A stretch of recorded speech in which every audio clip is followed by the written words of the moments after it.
प्यारे बच्चों नमस्कार, कैसे हो आप सभी। मैं आशा करता हूं कि आप लोग बहुत अच्छे होंगे, स्वस्थ होंगे और आप सभी की पढ़ाई भी बहुत ही अच्छी चल रही होगी।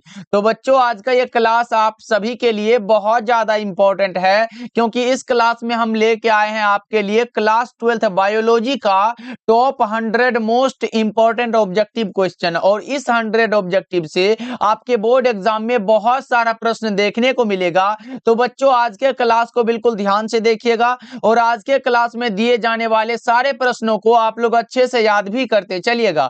ओके जी, चलिए फिर क्लास को स्टार्ट करते हैं। आप लोग भी हमारे साथ आंसर को चैट सेक्शन में लगाते चलिएगा। लास्ट में बताइएगा इस 100 ऑब्जेक्टिव में आप लोग सही कितना कर पाते हो। देखिए जिसमें कि पहला नंबर सवाल आपके सामने है, तो सभी बच्चे आंसर को जरूर लगाते चलिएगा। देखिए पहला नंबर सवाल पूछा जा रहा है, पुराजीवी प्रमाण किसके अध्ययन पर आधारित है। अब आपको बताना है पुराजीवी प्रमाण किसके अध्ययन पर आधारित है बच्चों, तो वो है जीवाश्म विज्ञान के अध्ययन पर आधारित। Correct answer option number C हो जाएगा।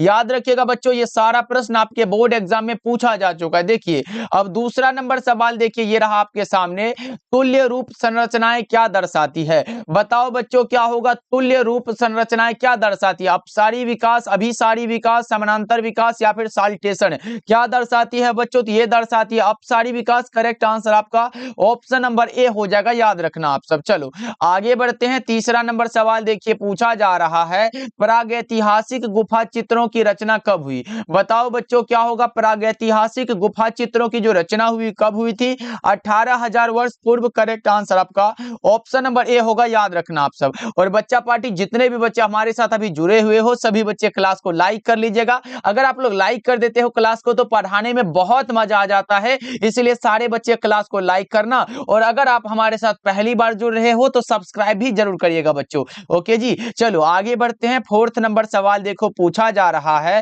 फोर्थ नंबर सवाल है, समकार्य संरचनाएं किसके परिणाम स्वरूप होता है। समकार्य मतलब क्या होगा बच्चों, कार्य जिसका समान होगा। अब बता दो क्या होगा इसका करेक्ट आंसर, फटाफट से लगाओ ना बच्चा पार्टी, क्या होगा इसका 4 का करेक्ट आंसर। बहुत अच्छे बच्चों, क्या होगा, अभिसारी विकास हो जाएगा क्या। ओके, करेक्ट आंसर कौन सा होगा, ऑप्शन डी बिल्कुल ही सही आंसर हो जाएगा। याद रखना यहाँ डी होगा भाई, बी होगा, यानी कि बी वाला ऑप्शन अगर लगा रहे हो तो बिल्कुल करेक्ट हो जाएगा। समकार्य संरचना जिसके कार्य समान हो वो हमारा क्या होगा, अभिसारी विकास होता है, याद रखना आप सब। चलो आगे बढ़ते हैं। अगला नंबर सवाल देखो, पांचवा नंबर सवाल है, जावा कपी मानव की कपाल क्षमता कितनी थी, 900 सीसी है बच्चों। करेक्ट आंसर ऑप्शन ए हो जाएगा 5 का। चलो 6 नंबर सवाल देखो पूछा जा रहा है, प्रथम स्तनपाई किस युग में दिखाई दिया। जल्दी से बताओ प्रथम स्तनपाई जो था वो किस युग में दिखाई दिया, तो वो दिया था ट्राइएसिक यानी कि त्रिएसिक हो जाएगा। करेक्ट आंसर ऑप्शन बी होगा। अगर आप लोग 6 का बी लगा रहे हो तो सही हो जाएगा। चलो आगे बढ़ते हैं बच्चों। 7 नंबर सवाल है, ये रहा आपके सामने, ऑस्ट्रेलिया के शिशुधानी प्राणियों के अनुकूली विकिरण इनमें से किसका उदाहरण होता है। कौन सा होगा 7 का करेक्ट आंसर, तो वो होता है अपसारी क्रम विकास का example. Correct answer option number A हो जाएगा बच्चों। ओके चलो आगे बढ़ते हैं। 8 नंबर सवाल देखो, 8 नंबर सवाल है, आधुनिक मानव का नवीनतम एवं सीधा प्रागैतिहासिक पूर्वज कौन सा है। जल्दी से बताओ बच्चों, तो वो हो जाता है हमारा क्रो-मैग्नॉन। करेक्ट आंसर कौन सा होगा, 8 का right answer option number A हो जाएगा बच्चों। डेली क्लास का टाइम शाम के 6 बजे है और शाम के 8 बजे है, तो दोनों क्लास को बच्चों जरूर ज्वाइन करिएगा आप लोग। ओके जी, चलो आगे बढ़ते हैं। 9 नंबर सवाल देखो पूछा जा रहा है, अभिसारी विकास प्रदर्शित होता है। बच्चों ये अभिसारी विकास और अपसारी विकास जो है कई बार एकदम लगातार पूछा गया है, तो जल्दी से बता दो क्या होगा। अभिसारी विकास अगर प्रदर्शित होता है वो होता है समवृत्ति अंगों द्वारा। क्या बच्चों, समकार्य मतलब जिसका कार्य समान हो, वृत्ति मतलब क्या होता है, कार्य होता है, समवृत्ति अंगों के द्वारा, याद रखोगे। और अगर समजात जिसका जात समान होगा वो हमारा होता है अपसारी विकास, ये भी आप लोग याद रखोगे। चलो आगे बढ़ते हैं। अगला नंबर सवाल देखो, ड्रायोपिथिकस इनमें से किसके अधिक समान थे। जल्दी से बताओ ड्रायोपिथिकस इनमें किसके अधिक समान थे, तो वो थे एप के। करेक्ट आंसर ऑप्शन ए हो जाएगा 10 का। ओके चलो 11 नंबर सवाल देखो पूछा जा रहा है, विकास की विलुप्त कड़ी कौन सी है? विकास की विलुप्त कड़ी का नाम जल्दी से बता दो बच्चों, कौन सा होगा? Archaeopteryx correct answer. Option number कौन सा होगा? ऑप्शन डी बिल्कुल सही आंसर हो जाएगा। ओके चलो आगे बढ़ते हैं। 12 नंबर सवाल देखो, हार्डिविन वर्ग का नियम व्याख्या करता है किसका? जल्दी से बताओ। हार्डिविन वर्ग का जो नियम व्याख्या करता है वो करता है आनुवांशिक साम्यावस्था की। करेक्ट आंसर कौन सा होगा? 12 का ऑप्शन सी हो जाएगा। क्या होगा बच्चों? 12 नंबर सवाल का जवाब सी लगा रहे हो क्या? चलो आगे बढ़ते हैं। अगला नंबर सवाल देखो, 13 नंबर सवाल है, एस एल मिलर किससे संबंधित है? बच्चों ये प्रश्न बहुत ज्यादा इंपॉर्टेंट है, मैं चाहूंगा कि इसका आंसर आप लोग सही लगाओ। एस एल मिलर किससे संबंधित है? तो यह संबंधित है जीवन की उत्पत्ति एवं विकास से। Correct answer option number A हो जाएगा। ओके चलो आगे बढ़ते हैं। 14 नंबर सवाल देखो, किसी जीव का विकासीय इतिहास क्या कहलाता है? किसी भी जीव का विकासीय इतिहास क्या कहलाएगा बच्चों? जाति वृत्त कहलाता है। क्या कहलाता है बच्चों? याद रखिएगा ये जाति वृत्त कहलाता है। इसका की अंग्रेजी क्या होता है? फाइलोजेनी होता है। Correct answer option number B हो जाएगा। देखे हो यहाँ देखो, यहाँ फाइलोजेनी रहे या फिर जाति वृत्त रहे बच्चों, दोनों एक ही समान है बच्चों, जरूर याद रखिएगा। दोनों एक ही नहीं भाई, ये हिंदी है और ये अंग्रेजी में लिखा गया। चलो आगे बढ़ते हैं। अगला नंबर सवाल देखो, 15 नंबर सवाल है, फिलोसॉफिक जूलॉजिक पुस्तक किसने लिखी है? फिलोसॉफिक जूलॉजिक जो पुस्तक लिखा गया है ये लिखा गया है लेमार्क साहब के द्वारा। 15 का right answer option number A हो जाएगा। चलो 16 नंबर सवाल देखिए बच्चों, पूरे 100 ऑब्जेक्टिव इस क्लास में करेंगे, एकदम शांति दिमाग से बैठ जाओ और इस क्लास को लास्ट तक देखना बच्चों। बहुत सारा ऐसा प्रश्न होगा जो डायरेक्ट एग्जाम में देखने को मिलेगा। देखो, कार्बनिक या जैविक विकास से पूर्व रासायनिक विकास हुआ, इसकी अवधारणा किसके द्वारा दी गई है? इसकी अवधारणा दिया गया ओपिरिन एवं हेल्डेन के द्वारा। Correct answer option number A हो जाएगा। ओके चलो 17 नंबर सवाल देखो पूछा जा रहा है, जीवाश्म सामान्यतः किसमें पाए जाते हैं? जीवाश्म पाए जाते हैं तलछटी चट्टानों में। किसमें बच्चों? तलछटी चट्टानों में। करेक्ट आंसर ऑप्शन सी हो जाएगा। ओके चलो 18 नंबर सवाल देखिए पूछा जा रहा है, मेसोजोइक युग है किसका? उभयचरों का है भाई। कौन सा दिया गया? सरीसृपों का है या फिर ये मत्स्यों का है? किसका है बताओ? 18 का करेक्ट आंसर ये होता सरीसृपों का। किसका बच्चों? सरीसृपों का। करेक्ट आंसर आपका ऑप्शन सी हो जाएगा। चलो नेक्स्ट नंबर सवाल देखो, पक्षियों तथा तितली का डैना कैसा अंग होता है? पक्षी और तितली का डैना जल्दी से बताओ बच्चों। देखो पक्षी और तितली मतलब कार्य इसका समान है कि मतलब दोनों को तो भाई उड़ना ही है। बताओ ये कौन सा होगा? ये हमारा कौन सा होगा? ये अब देखो यहाँ कार्य मिल रहा है तो ये हमारा असमजात अंग हो जाएगा। क्या होगा? असमजात अंग। Correct answer option number D होगा। याद रखना बहुत ज्यादा इंपॉर्टेंट है बच्चों। ओके अगर कार्य समान है तो वो जिसे हम लोग अभिसारी भी कह सकते हैं बच्चों। चलो आगे बढ़ते हैं। अगला नंबर सवाल 20 नंबर सवाल है, मनुष्य निम्नांकित में से किस ऑर्डर तथा किस कुल का सदस्य है? मनुष्य पूछा गया, हमने बताया था कि ये प्राइमेट्स होता है और ये होमिनिडी होता है। कौन सा होगा? राइट आंसर ऑप्शन सी हो जाएगा। याद रखना आप सब। चलो आगे बढ़ते हैं। अगला नंबर सवाल 21 नंबर सवाल है, पादपों तथा जंतुओं के बीच की कड़ी को किसे जाना जाता है? जल्दी से बताओ बच्चों क्या होगा? पादपों तथा जंतुओं के बीच की कड़ी किसे माना जाता है या फिर किसको जाना जाता है ये कह सकते हो? ये होता है युगलीना को। करेक्ट आंसर कौन सा होगा? ऑप्शन सी बिल्कुल सही हो जाएगा। याद रखना आप सब। चलो आगे बढ़ते हैं बच्चों। 22 नंबर सवाल है, द ओरिजिन ऑफ स्पीसीज पुस्तक किसने लिखी है? द ओरिजिन ऑफ स्पीसीज पुस्तक जो लिखा गया है ये किसके द्वारा लिखा गया? ये लिखा गया चार्ल्स डार्विन के द्वारा। करेक्ट आंसर आपका ऑप्शन ए हो जाएगा। ओके चलो 23 नंबर सवाल है, डायनासोर किस दौरान उपस्थित थे बच्चों? बता दो क्या होगा? डायनासोर किस दौरान उपस्थित थे? मेसोजोइक के युग में। करेक्ट आंसर आपका कौन सा होगा? ऑप्शन डी बिल्कुल सही हो जाएगा। चलो आगे बढ़ते हैं। 24 नंबर सवाल है कि जीवन की रासायनिक उत्पत्ति का सिद्धांत किसने बतलाया है? बताओ बच्चों जीवन की रासायनिक उत्पत्ति का सिद्धांत किसके द्वारा बतलाया गया है? तो जस्ट हमने बताया था कि ये बतलाया गया ओपेरिन एवं हेल्डेन के द्वारा। करेक्ट आंसर आपका कौन सा होगा? ऑप्शन बी करेक्ट हो जाएगा। ओके चलो आगे बढ़ते हैं। ये रहा आपके सामने 25 नंबर सवाल। बता दो सीनोजोइक युग जाना जाता है किसके लिए? सीनोजोइक जो युग जाना जाता है वो होता है स्तनधारियों तथा आधुनिक वनस्पतियों का काल होता है। करेक्ट आंसर ऑप्शन ए होगा 25 का। चलो 26 नंबर सवाल देखो पूछा जा रहा है, मनुष्य के विकास की आयु किसके द्वारा मापी जाती है? जल्दी से बताओ, मनुष्य के विकास की आयु किसके द्वारा पता की जाती है बच्चों? ये होता है कार्बन डेटिंग के द्वारा। करेक्ट आंसर आपका ऑप्शन बी हो जाएगा। 26 का बी लगा रहे हो तो 100% सही हो जाएगा बच्चों। चलो आगे बढ़ते हैं, अगला नंबर सवाल 27 नंबर सवाल है, आधुनिक मानव का वैज्ञानिक नाम क्या है?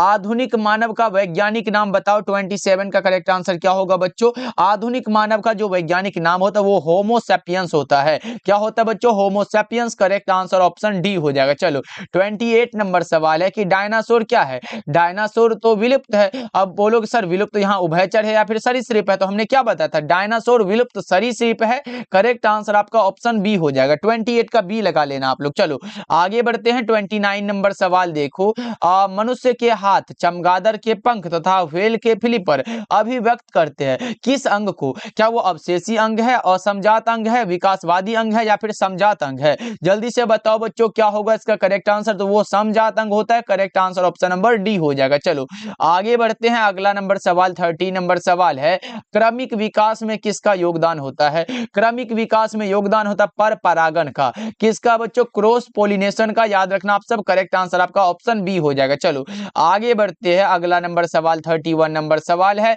बताओ क्या होगा? डार्विन फिंचेज इनमें से किसका उदाहरण है? जल्दी जल्दी से बताओ बच्चा पार्टी। यहाँ है Darwin finches are an example of which of the following? कौन सा होगा? वो होता अनुकूली विकिरण का। राइट आंसर आपका ऑप्शन बी हो जाएगा। ओके चलो आगे बढ़ते हैं, अगला नंबर सवाल देखो, 32 नंबर सवाल पूछा जा रहा है, नई प्रजातियों के निर्माण का महत्वपूर्ण कारक क्या है? नई प्रजातियों के निर्माण का महत्वपूर्ण कारक म्यूटेशन होता है, जिसे हम लोग हिंदी में उत्परिवर्तन कहते हैं। 32 का क्या होगा बच्चों? Option number B right answer हो जाएगा। ओके और बच्चा पार्टी क्लास को आप लोग लाइक करते चलना, जरूर लाइक करते चलना आप लोग। चलो आगे बढ़ते हैं, अगला नंबर सवाल देखो, 33 नंबर सवाल है, एकिडना क्या होता है? एकिडना कनेक्टिंग लिंक का उदाहरण है। क्या है बच्चों? योजक कड़ी है। 33 का right answer option number A हो जाएगा। चलो 34 नंबर सवाल देखो, निम्नलिखित में कौन असंक्रामक रोग है? असंक्रामक रोग का उदाहरण बताओ जल्दी से, जो एक दूसरे में नहीं फैलता हो, मतलब हवा के द्वारा, तो वो हमारा कैंसर होता है। Correct answer option number C हो जाएगा। चलो आगे बढ़ते हैं, 35 नंबर सवाल पूछा जा रहा है, निम्नलिखित में से किस रक्त कोशिका को पीएमएनएल कहते हैं? बताओ बच्चों क्या होगा?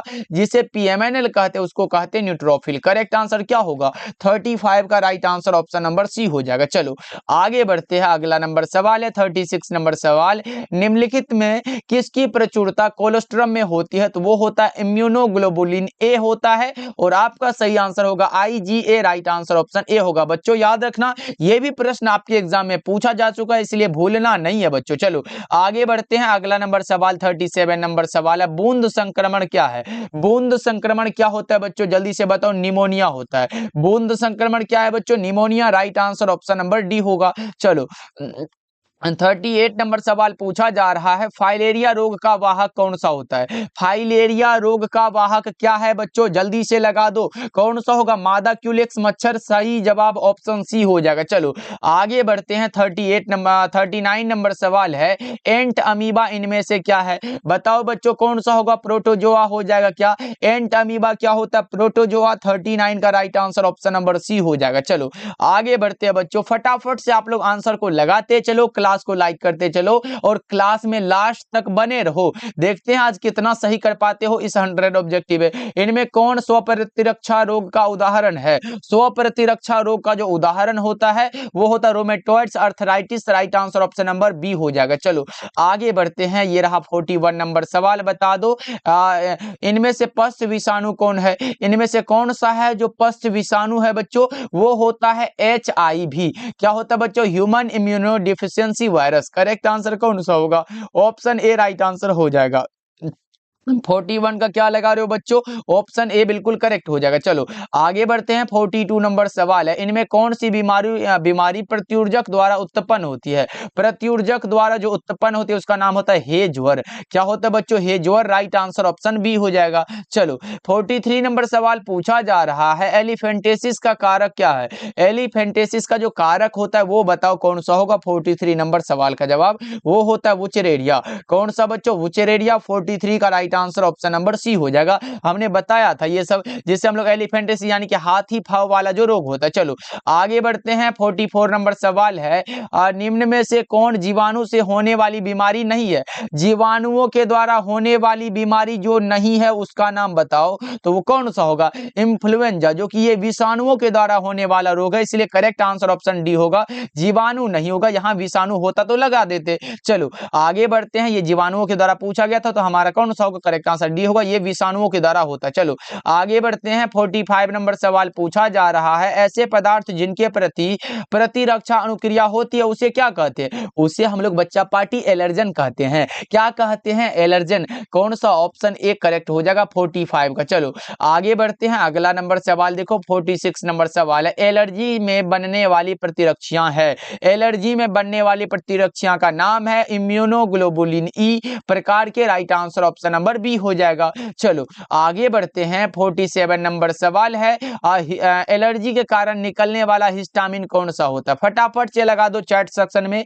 एलर्जी के कारण निकलने वाला जो रसायन होता है वो हिस्टामिन होता है बच्चों। कौन सा? ऑप्शन ए राइट हो जाएगा। चलो 48 नंबर सवाल पूछा जा रहा है, ट्रिपल एंटीजन टीका का उपयोग नहीं होता किसके लिए? ट्रिपल एंटीजन टीका का उपयोग जिसके लिए नहीं होता है वो टाइफाइड होता है। किसके लिए नहीं होता है बच्चों? टाइफाइड के लिए। Right answer option number C हो जाएगा। 100 ऑब्जेक्टिव है बच्चा पार्टी, बने रहो हमारे साथ, क्लास को लाइक करते चलो। देखो HIV निम्न में से किस कोशिका पर आक्रमण करता है? तो ये टी हेल्पर सेल पर आक्रमण करता है बच्चों। Correct answer option number D हो जाएगा। चलो आगे बढ़ते हैं। अगला नंबर सवाल देखो, 50 नंबर सवाल पूछा जा रहा है, यौन संचारित रोग कौन सा है? यौन संचारित रोग का उदाहरण बता दो आप लोग, कौन सा होगा? वो गोनोरिया होता है, सिफिलिस होता है, हर्पिस होता है, यही सब तो होता है ना बच्चों। राइट आंसर ऑप्शन सी हो जाएगा। चलो आगे बढ़ते हैं। अगला नंबर सवाल 51 नंबर सवाल है, विषाणु किससे बना होता है? विषाणु किससे बना होता? प्रोटीन तथा न्यूक्लिक अम्ल से।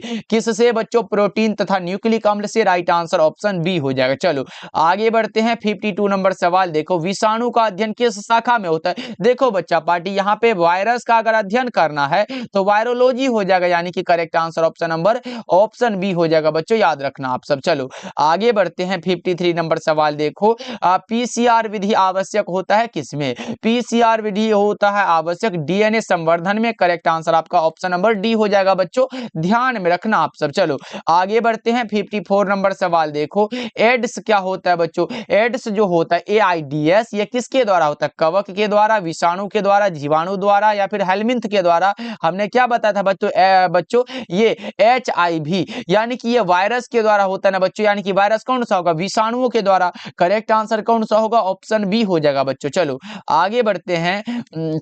55 नंबर सवाल है, मनुष्य में दाद की बीमारी होती है किसके द्वारा? मनुष्य में दाद की बीमारी कवक के द्वारा होती है। किसके द्वारा बच्चा पार्टी? कवक के द्वारा। 55 नंबर सवाल का जवाब बी हो जाएगा। चलो 56 नंबर सवाल है, क्षय रोग का संक्रमण मुख्यतः किसके द्वारा होता है? क्षय रोग का संक्रमण यानी कि ट्यूबरकुलोसिस का जो संक्रमण होता है वो किसके द्वारा होता है बच्चों? वो होता है हवा के द्वारा। Right answer option number A हो जाएगा। चलो नेक्स्ट नंबर सवाल देखो, 57 नंबर सवाल पूछा जा रहा है कि विश्व एड्स दिवस कब होता है? 1 दिसंबर को विश्व एड्स दिवस मनाया जाता है, 1 दिसंबर को। 57 नंबर सवाल का जवाब करेक्ट आंसर डी हो जाएगा। चलो आगे बढ़ते हैं। 58 नंबर सवाल है, ये रहा आपके सामने, वुचरेरिया बैंक्रॉप्टी जो आदमी में फाइलेरिया रोग पैदा करता है, ये किस समूह का है? बताओ जल्दी क्या होगा? वुचरेरिया बैंक्रॉप्टी जो आदमी में फाइलेरिया रोग पैदा करता है, ये हेलमिंथ ग्रुप का है। करेक्ट आंसर आपका ऑप्शन डी हो जाएगा। चलो आगे बढ़ते हैं। 59 नंबर सवाल पूछा जा रहा है, अत्यधिक मात्रा में अल्कोहल के सेवन से कौन सा अंग सर्वाधिक प्रभावित होता है? सबसे अधिक जो प्रभावित होता है वो यकृत होता है। क्या होगा बच्चों? यकृत यानी कि liver. Right answer option B हो जाएगा। चलो आगे बढ़ते हैं। 60 नंबर सवाल है, जुकाम यानी कि साधारण ठंड, कभी कभी देखते हो ना भाई कंबल में घुसने वाला नौबत आ जाता है, मतलब उतना भी नहीं होता, फिर कुछ समय में ये ठीक हो जाता है। जुकाम यानी कि साधारण ठंड लग जाना, ये किसके द्वारा होता है? ये राइनो विषाणु के कारण होता है। 60 नंबर सवाल का जवाब correct answer option number C हो जाएगा। वैसे भी आजकल जो है एग्जाम की तैयारी में बच्चे ऐसे नाटक भी कर लेंगे, एकदम कंबल में घुस जाएंगे। चलो आगे बढ़ते हैं। अगला नंबर सवाल जो पढ़ने वाले नहीं होते उसके लिए हमने ये बोला। चलो आगे बढ़ते हैं। 61 नंबर सवाल है, सिकल कोशिका, आप लोग तो भाई पढ़ने वाले हो, एकदम अभी भी मेहनत कर रहे हो। देखो सिकल कोशिका एनीमिया किस प्रकार का रोग होता है? होता है। सिकल सेल एनीमिया जो होता है ये किस प्रकार का रोग होता है? ये ऑटोसोमल संबंधित रोग है। Correct answer option number B हो जाएगा जी। चलो आगे बढ़ते हैं। 62 नंबर सवाल देखो, विडाल परीक्षण ज्ञात करने के लिए कौन सा होता है? विडाल परीक्षण ज्ञात करने के लिए टाइफाइड होता है। क्या होता है बच्चों? Typhoid. Right answer option number B हो जाएगा। चलो अगला नंबर सवाल देखो, 63 नंबर सवाल पूछा जा रहा है, कुष्ठ रोग किसके कारण होता है? कुष्ठ रोग जिसके कारण होता है उसका नाम है माइक्रोबैक्टीरियम। क्या होता है बच्चों? माइक्रोबैक्टीरियम के द्वारा। 63 का right answer option number C हो जाएगा। आगे बढ़ते हैं। 64 नंबर सवाल आपके सामने है। 64 नंबर सवाल है, टेटनस रोग क्या कहलाता है? लोकजो कहलाता है। टेटनस रोग लोकजो कहलाता है। Correct answer option number C हो जाएगा। ओके चलो हाँ आगे बढ़ते हैं। 65 नंबर सवाल है, प्लाज्मोडियम के जीवन चक्र में मनुष्य क्या होता है? प्लाज्मोडियम के जीवन चक्र में मनुष्य है प्राथमिक पोषक। राइट आंसर ऑप्शन ए होगा, याद रखना है। आगे बढ़ते हैं। 66 नंबर सवाल पूछा जा रहा है, कोकीन इनमें किससे प्राप्त होता है? कोकीन जिससे प्राप्त होता है उसका नाम बताओ बच्चों, क्या होगा इसका करेक्ट आंसर? आपके सामने प्रश्न है और यह होता है एरिथ्रियोजाइलम कोका के द्वारा। करेक्ट आंसर कौन सा होगा? ऑप्शन ए बिल्कुल सही हो जाएगा। चलो आगे बढ़ते हैं। 67 नंबर सवाल है, मनुष्य में प्लाज्मोडियम की संक्रमण अवस्था क्या होती है?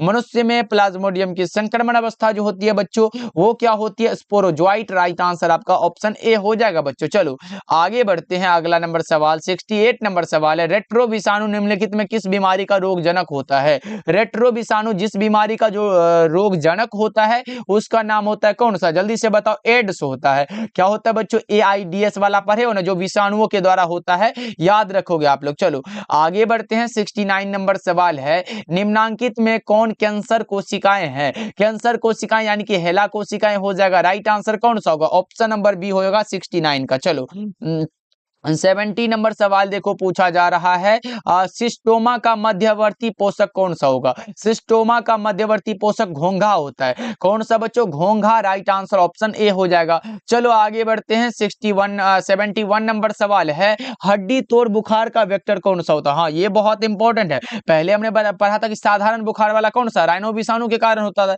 लेकिन अब हड्डी तोड़ बुखार का वेक्टर कौन सा होगा? ये एडीज मच्छर होता है। कौन सा बच्चों? एडीज मच्छर। Correct answer option number B हो जाएगा। अब एनोफिलिस क्या होता है बच्चों? एनोफिलिस क्या होता है? ये मलेरिया रोग का वाहक होता है। एक्यूलेक्स क्या होता है बच्चों? ये फाइलेरिया रोग का वाहक होता है। ये भी आप लोग याद रखोगे। चलो आगे बढ़ते हैं। 72 नंबर सवाल है, मनुष्य में सबसे अधिक होने वाला कैंसर कौन सा होता है? मनुष्य में सबसे अधिक होने वाला कैंसर का नाम होता है कार्सिनोमा। कौन सा बच्चों? एक बार हमारे साथ बोलते चलो भाई, तभी तो याद होगा ना प्रश्न। चलो आगे बढ़ते हैं। ये रहा 73 नंबर सवाल, बता दो निम्नांकित में कौन सा विषाणु जनित रोग की एक जोड़ी है? जोड़ी पूछा गया, बताओ कौन सा होगा? हमें लग रहा है ये खसरा तथा rabies. Correct answer option number B हो जाएगा। एक प्रश्न यहां से आप लोगों के लिए होमवर्क दे देते हैं कि रेबीज टीका किसने प्रचलित किया, ये आप लोग चैट सेक्शन में बता देना। चलो आगे बढ़ते हैं। 74 नंबर सवाल है, वुचरेरिया बैंक्रोफ्टी के द्वारा क्या होती है? तो बच्चों हमने जस्ट ऊपर में बताया कि वुचरेरिया बैंक्रोफ्टी जो आदमी में फाइलेरिया रोग पैदा करता है,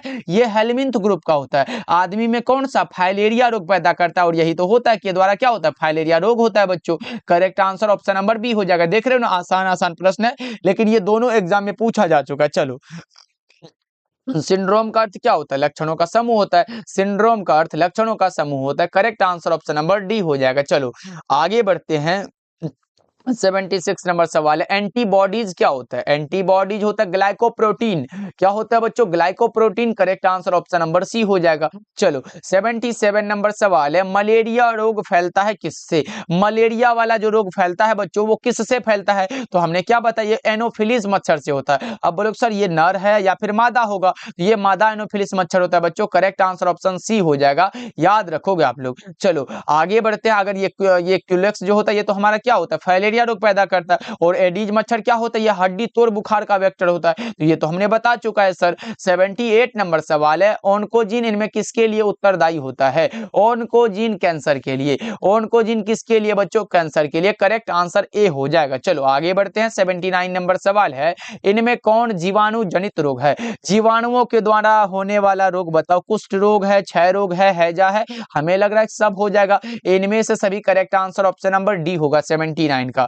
ओके बच्चों, चलो आगे बढ़ते हैं। अगला नंबर सवाल देखो, 80 नंबर सवाल पूछा जा रहा है, एसिटाबुलेरिया निम्न में से क्या है? एसिटाबुलेरिया निम्न में से क्या है बच्चों? वो होता है शैवाल। क्या होता है? शैवाल। राइट आंसर ऑप्शन बी हो जाएगा। चलो आगे बढ़ते हैं। 81 नंबर सवाल है, संक्रमित पेयजल से फैलने वाला रोग निम्नलिखित में कौन सा है? संक्रमित पेयजल से फैलने वाला जो रोग होता है वो हमारा टाइफाइड होता है। क्या होता है बच्चों? टाइफाइड। 81 का right answer option number A हो जाएगा। चलो 82 नंबर सवाल का जवाब बता दो। ये रहा आपके सामने, बताओ। ये रहा, अल्कोहल की नियमित मात्रा अचानक बंद कर दिए जाने पर कौन सा परिवर्तन होता है? कौन सा परिवर्तन होगा बच्चों? वो होता है विनिवर्तन संलक्षण का व्यक्त होना। करेक्ट आंसर ऑप्शन ए हो जाएगा। चलो आगे बढ़ते हैं। 83 नंबर सवाल पूछा जा रहा है कि भोज्य विषाक्तता नामक बीमारी किसके संक्रमण से होती है? भोज्य विषाक्तता नामक बीमारी जो होती है बच्चों, ये साल्मोनेला के द्वारा होती है। किसके द्वारा?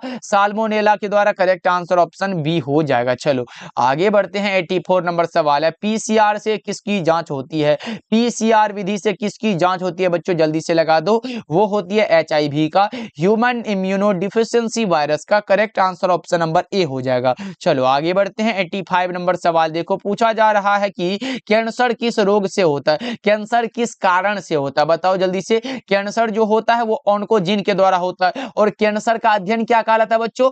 ऑन्कोलॉजी कहलाता है। ये भी आप लोग याद रखोगे। चलो आगे बढ़ते हैं। 86 नंबर सवाल है कि विश्व स्वास्थ्य दिवस हर वर्ष कब मनाया जाता है? विश्व स्वास्थ्य दिवस 7 अप्रैल को मनाया जाता है। विश्व स्वास्थ्य दिवस 7 अप्रैल को मनाया जाता है बच्चों। Right answer option number B हो जाएगा। नेक्स्ट नंबर सवाल को देखो। 87 नंबर सवाल है, रक्त में प्रतिजन तथा प्रतिरक्षी की परस्पर क्रिया का अध्ययन क्या कहलाता है? बहुत इंपॉर्टेंट है और जल्दी जल्दी से लगा दो। रक्त में प्रतिजन तथा प्रतिरक्षी की परस्पर क्रिया का जो अध्ययन कहलाता है वो क्या कहलाता है? वो कहलाता है सेरोलॉजी। क्या बच्चों? Serology. Correct answer option A हो जाएगा। चलो 88 नंबर सवाल है, बायोफॉर्म का इस्तेमाल किस बीमारी में किया जाता है? वो होता है अमीबिया पैचिस में। अमीबिया पैचिस में बच्चों 88 का करेक्ट आंसर ऑप्शन सी हो जाएगा। चलो आगे बढ़ते हैं। अगला नंबर सवाल देखो। 89 नंबर सवाल है कि एड्स का कारक क्या है? एड्स का कारक क्या बताया हमने? एचआईवी होता है। करेक्ट आंसर भी होगा बच्चों। ये सब इंपॉर्टेंट क्वेश्चन है, याद करना बहुत ज्यादा इंपॉर्टेंट है। चलो आगे बढ़ते हैं। 90 नंबर सवाल देखो, पूछा जा रहा है टी लिम्फोसाइट कहां पर उत्पन्न होता है? टी लिम्फोसाइट अस्थि मज्जा में होता है। अब अगर पूछे बी लिम्फोसाइट कहां उत्पन्न होता है, तो बच्चों याद रखना है कि बी लिम्फोसाइट भी अस्थि मज्जा में ही उत्पन्न होता है। जरूर याद रखोगे आप लोग। चलो आगे बढ़ते हैं। 91 नंबर सवाल देखो, रेबीज टीका किसने प्रचलित किया? देख रहे हो बच्चों, ये प्रश्न बहुत ज्यादा इंपॉर्टेंट है। रेबीज टीका पास्टर साहब के द्वारा दिया गया, लेकिन अगर पूछे कब किया था तो क्या लगाओगे? 1885 ईस्वी याद रखोगे आप लोग। चलो आगे बढ़ते हैं। 92 नंबर सवाल है कि किसके अध्ययन को ऑन्कोलॉजी कहते हैं? अभी तो हमने बताया कौन सा होगा। यहाँ पे देख लो कैंसर दिया गया, क्या कहीं पे? कैंसर वाला लगा दो। कौन सा होगा? या फिर ट्यूमर कह सकते हो। सही जवाब ऑप्शन सी हो जाएगा। चलो आगे बढ़ते हैं। अगला नंबर सवाल देखो। 93 नंबर सवाल है, कैंसर बीमारी का उपचार क्या होता है? ये इंपॉर्टेंट क्वेश्चन है। बताओ कैंसर बीमारी का जो उपचार होता है वो होता है शल्य चिकित्सा होता है, कीमोथेरेपी होता है, रेडियोथेरेपी होता है। All of these. Correct answer option D हो जाएगा। चलो आगे बढ़ते हैं। अगला नंबर सवाल देखो। 94 नंबर सवाल है, घोड़े का सबसे पुरातन पूर्वज कौन सा होता है? घोड़े का सबसे पुरातन पूर्वज का नाम है इओहिप्पस। क्या होता है बच्चों? इओहिप्पस। 94 का राइट आंसर ऑप्शन ए हो जाएगा। ओके चलो आगे बढ़ते हैं। 95 नंबर सवाल देखो, पूछा जा रहा है केवल अफ्रीका में ही पाए जाते हैं। केवल अफ्रीका में जो पाए जाते हैं उसका नाम होता है जिराफ, जेबरा होता है, गोरिल्ला होता है, ये सब होते हैं बच्चों। Correct answer option number D हो जाएगा। चलो नेक्स्ट नंबर सवाल की ओर बढ़ते हैं। 96 नंबर सवाल आपके सामने है, बताओ निम्नलिखित में से कौन एक फुफ्फुस मत्स्य जो पश्चिम अफ्रीका में मिलता है वो कौन सा होगा? जल्दी से बताओ। वो हमें लगता है प्रोटोप्टेरस होगा। करेक्ट आंसर ऑप्शन सी हो जाएगा। क्या होगा बच्चों? क्या होगा? प्रोटोप्टेरस होता है। करेक्ट आंसर ऑप्शन सी हो जाएगा। चलो आगे बढ़ते हैं। 97 नंबर सवाल है, प्राकृतिक चुनाव का प्रवर्तक कौन है? प्राकृतिक चुनाव के प्रवर्तक कौन सा? लेमार्क, डार्विन, फिशर या फिर मॉर्गन? कौन है बच्चों?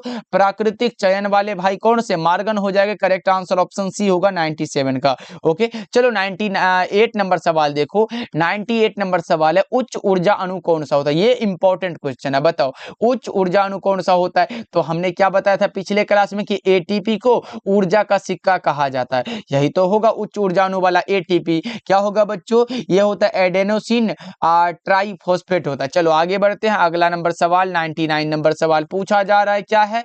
जावा में पाए जाने वाले जीवाश्म को क्या कहते हैं? एकदम आसान सा, इरेक्टस कहते हैं। क्या कहते हैं बच्चों? इरेक्टस कहते हैं। जावा में पाए जाने वाले जीवाश्म को इरेक्टस कहते हैं। करेक्ट आंसर ऑप्शन बी हो जाएगा। चलो आगे बढ़ते हैं और आज के क्लास का ये लास्ट सवाल है, बता दो क्या होगा इसका करेक्ट आंसर। फटाफट से बच्चा पार्टी लगा दो। डार्विन ने किस जहाज पर भ्रमण किया था? उसका नाम था HMS Beagle. Correct answer option B होगा। याद रखना बच्चों, ये सब क्वेश्चन जो होता है एकदम बोर्ड लेवल का क्वेश्चन है, याद रखना बहुत ज्यादा इंपॉर्टेंट होता है। अब बताओ बच्चों, इस 100 ऑब्जेक्टिव में आप सही कितना कर पाए, ये तो कमेंट करके जरूर बताना। अगर कम से कम 90 प्लस अगर सही कर लेते हो तो भाई बायोलॉजी में 35 में 35 आप अच्छे से ला सकते हो, चाहे कोई भी सवाल हो आप अच्छे से जरूर बना के आओगे। ओके बच्चों, डेली क्लास करने के लिए आप लोग सब्सक्राइब जरूर करिएगा अगर चैनल पे पहली बार जुड़ रहे हो तो, और क्लास को जरूर लाइक करिएगा बच्चों। जितने बच्चे हैं जुड़े हुए सभी बच्चे क्लास को लाइक कर लीजिएगा। ओके बच्चों, मिलते हैं फिर अगले क्लास में। आप लोग अपना ध्यान रखिएगा और क्लास को लाइक कर दीजिएगा। मिलते हैं फिर।